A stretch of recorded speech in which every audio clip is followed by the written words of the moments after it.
મેષ રાશિ આગામી 10 દિવસ તમારા જીવનમાં એક એવું તોફાન લાવવાના છે જેની તમે ક્યારેય કલ્પના પણ નહીં કરી હોય.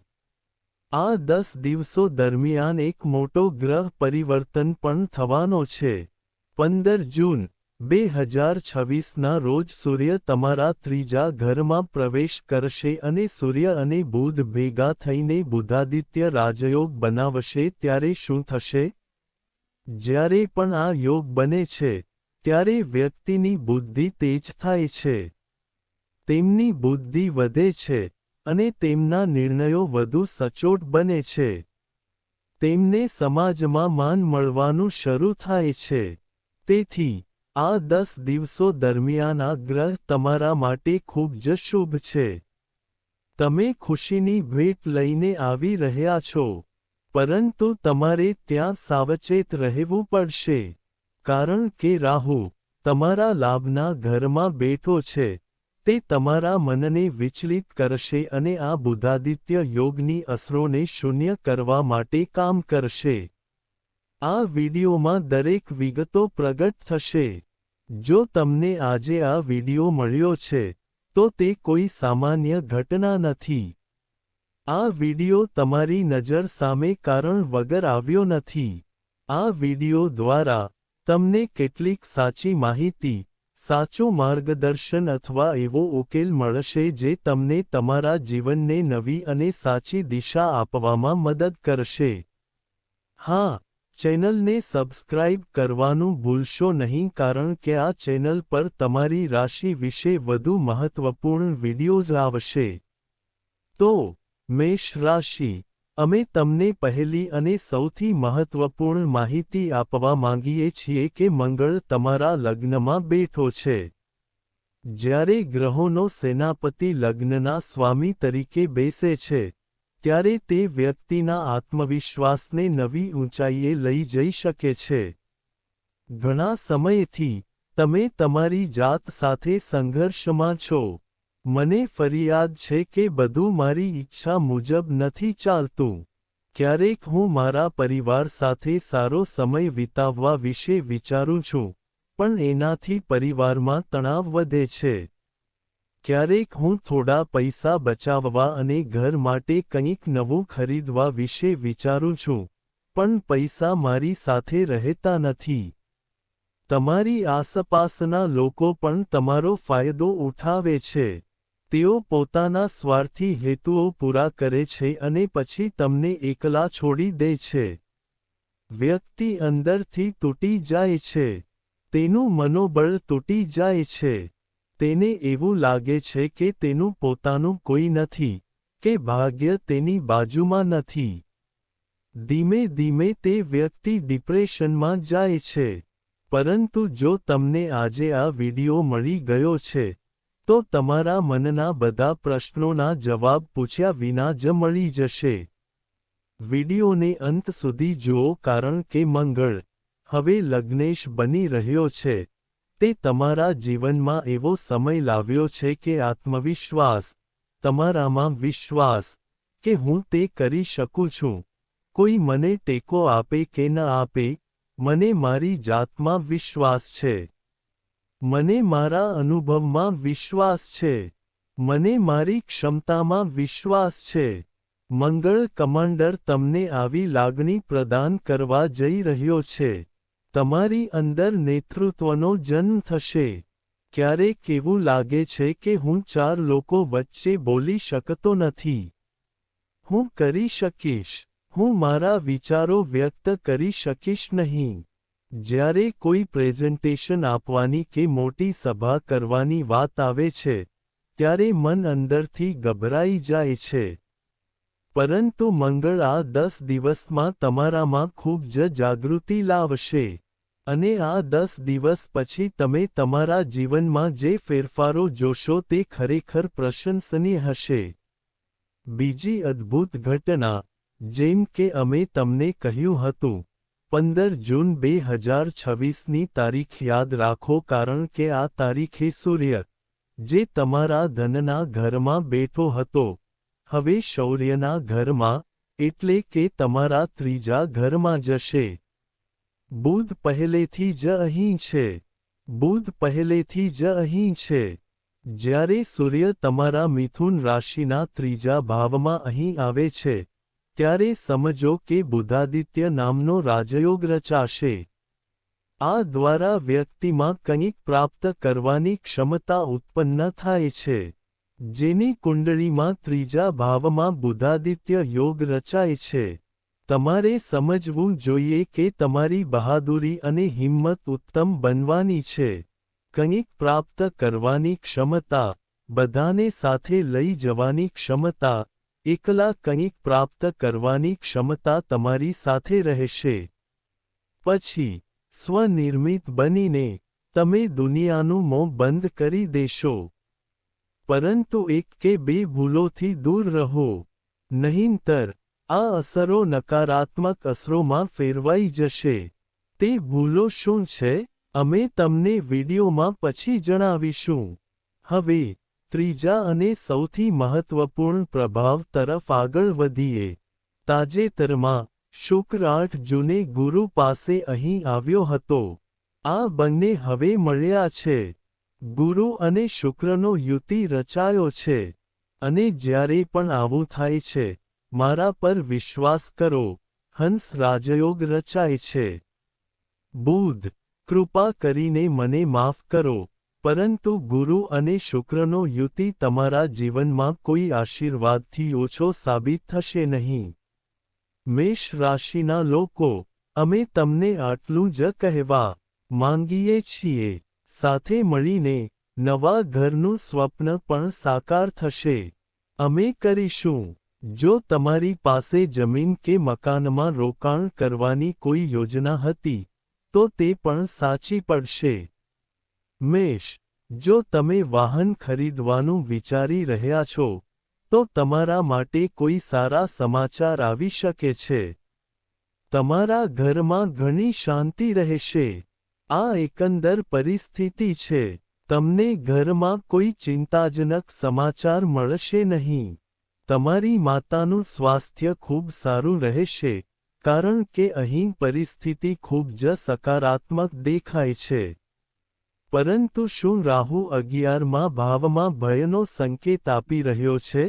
લાભના ભાવમાં રાહુની હાજરી આપણને થોડી સાવધ કરી રહી છે.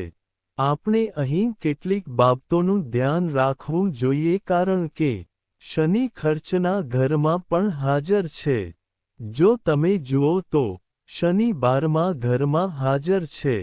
તો શું આનાથી તમે ખર્ચ કરશો કે અચાનક તમારા હાથમાંથી પૈસા નીકળી જશે? કયા ફેરફારો થઈ શકે છે? અમે તમને ખૂબ જ મહત્વપૂર્ણ માહિતી આપવા જઈ રહ્યા છીએ. જો તમે આ વિડિયો અત્યાર સુધી જોયો છે, તો મેષ રાશિના લોકો, તેને અંત સુધી જોજો કારણ કે અમે તમને ખૂબ જ મહત્વપૂર્ણ માહિતી આપવા જઈ રહ્યા છીએ. પરંતુ જો તમને હજી સુધી વિડિયો પસંદ નથી આવી, તો પછી વિલંબ શા માટે? પહેલા વિડિયોને લાઇક કરો.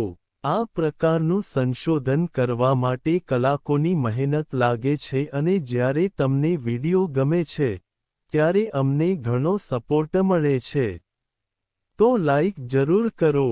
આજે જે કોઈ સાચા હૃદયથી કોમેન્ટ સેક્શનમાં 5 અક્ષરોનો મંત્ર ઓમ નમઃ શિવાય લખશે, તેના પર મહાદેવનો આશીર્વાદ ચોક્કસ મળશે. તેથી રાહુનું 11મા ભાવમાં હોવું સ્વાભાવિક છે. તે આવકના નવા સ્ત્રોત ખોલીને તમને લાભ લાવશે. પરંતુ તમારા મનમાં મૂંઝવણ પણ ઊભી થશે કે તમે જે કરવા જઈ રહ્યા છો તે યોગ્ય છે કે નહીં. પછી તમને તમારા નજીકના કોઈની સલાહ લેવાનું મન થશે, અને તે વ્યક્તિ પણ તમને મૂંઝવણમાં મૂકશે. તમારા કેટલાક નિર્ણયો, જે તમે યોગ્ય રીતે લેવાના હતા, તે તેમના કારણે કામ કરવાના હતા. જે નિર્ણય પૈસા લાવવાનો હતો તે પણ મૂંઝવણમાં મુકાઈ ગયો. તમે તેને બગાડશો, તો તેનો અર્થ એ છે કે રાહુ આવકના સ્ત્રોત ખોલવા જઈ રહ્યો છે. લાંબા સમયથી અધૂરી રહેલી ઈચ્છાઓ રાહુ દ્વારા પૂર્ણ થશે. પરંતુ તેની સાથે તે તમને મૂંઝવણમાં મૂકવાનું પોતાનું કામ ખૂબ સારી રીતે કરશે. તેથી જો તમે તે વર્તુળોમાં ફસાશો નહીં, તો પરિસ્થિતિ વધુ ખરાબ થતી અટકાવી શકાશે. આ સાથે અમે તમને કહેવા માંગીએ છીએ કે શનિ તમારા ખર્ચના ઘરમાં બેઠો છે. તેનો અર્થ એ છે કે શનિની હાજરી 12મા ભાવમાં છે. તમારે આ વાત ખુલ્લા કાનથી સાંભળવી જોઈએ. માનસિક તણાવને કારણે કોઈની સાથે નકામી વાતો ન કરો. નકામી વચનો ન આપો. ક્યારેક એવું બને છે કે આપણે તણાવમાં હોઈએ છીએ. બીજી વ્યક્તિ શું કહે છે તે આપણે સમજી શકતા નથી. આપણે ફક્ત દરેક વાત સાથે સંમત થઈએ છીએ. તે હા પછીથી બોજ સાબિત થાય છે. તમારે ત્યાં પોતાને થોડું કાબૂમાં રાખવું જોઈએ. તમારે ખર્ચ કરવો પડશે, પરંતુ ઘરની જે પણ જરૂરિયાતો હોય, તમારી જે પણ જરૂરિયાતો હોય, આ સમયે બિનજરૂરી ખર્ચાઓ મુલતવી રાખો કારણ કે શનિદેવ તમને જોઈ રહ્યા છે અને તે જોઈ રહ્યા છે કે તમારી પાસે પૈસા બચાવવાની કે તેને બગાડવાની કેટલી ક્ષમતા છે. કોઈને આંધળા પૈસા ઉધાર ન આપો. આ પણ એક પ્રકારનો ખર્ચ હશે કારણ કે તે પૈસા પાછા આવવાના નથી. અમારી પાસે તમારા માટે એક ખાસ ચેતવણી છે. અમે તમને એ પણ કહેવા માંગીએ છીએ કે કેતુ તમારા 5મા ભાવમાં છે. 5મા ભાવમાં કેતુની હાજરીથી બધા વિદ્યાર્થીઓ સાવધ રહે. એવું ન વિચારો કે તમારે તમારો અભ્યાસ છોડી દેવો જોઈએ. ક્યારેક વ્યક્તિ થાકી જાય છે અને પરાજિત થઈ જાય છે, એવું વિચારીને કે પરિસ્થિતિઓ બદલાઈ રહી નથી. મને મારી જાતને બદલવા દો, તેમણે કહ્યું. અને તે વ્યક્તિ ભટકી જાય છે, અને કેતુનું કામ અલગતા બનાવવાનું છે. તે આપણને વસ્તુઓથી દૂર કરે છે. તેથી, વિદ્યાર્થીઓ, તમારા અભ્યાસ પર ધ્યાન કેન્દ્રિત કરો. તમારા મનને માર્ગ પરથી ભટકવા ન દો. શેર કરો. બજારથી પણ દૂર રહો. તમારે આ બાબતે ખાસ ધ્યાન રાખવું જોઈએ. તે જ સમયે, અમે તમને એક છેલ્લી ચેતવણી આપવા માંગીએ છીએ. મંગળ તમારી રાશિનો સ્વામી છે. તે તમારા આત્મવિશ્વાસને વધારે છે અને તમને પ્રોત્સાહિત કરે છે. જો કે, અગ્નિ તત્વ હોવાથી, તે તમારામાં એક અહંકાર પેદા કરી શકે છે. મારા કરતાં કોણ સારું છે? મારા કરતાં કોણ શ્રેષ્ઠ છે? આ અહંકાર તમને ડૂબી શકે છે. તમારે ત્યાં ખૂબ જ સતર્ક રહેવું પડશે. તમારે ત્યાં ખૂબ જ સાવચેત રહેવું પડશે. હવે, અમે તમને એક ઉકેલ જણાવીશું. આ ઉકેલ રાહુ, શનિ અને તમારી રાશિના સ્વામી મંગળ માટે પણ હશે. કારણ કે રાશિના સ્વામીને ખુશ રાખવા ખૂબ જ મહત્વપૂર્ણ છે કારણ કે રાશિનો સ્વામી હેરાન કરનાર વ્યક્તિ છે અને જો તે ગુસ્સો કરતો રહે છે તો ગુસ્સાને કારણે આપણું કામ બગડતું રહેશે. તો કયા ઉપાયો કરવા? અમારી વાત ખૂબ ધ્યાનથી સાંભળો. મેષ રાશિના લોકોએ હજુ સુધી ચેનલને સબસ્ક્રાઇબ કરી નથી, તો પહેલા સબસ્ક્રાઇબ કરો કારણ કે આ ચેનલ પર તમારી રાશિ સંબંધિત વધુ મહત્વપૂર્ણ વિડિયોઝ રિલીઝ થવાના છે.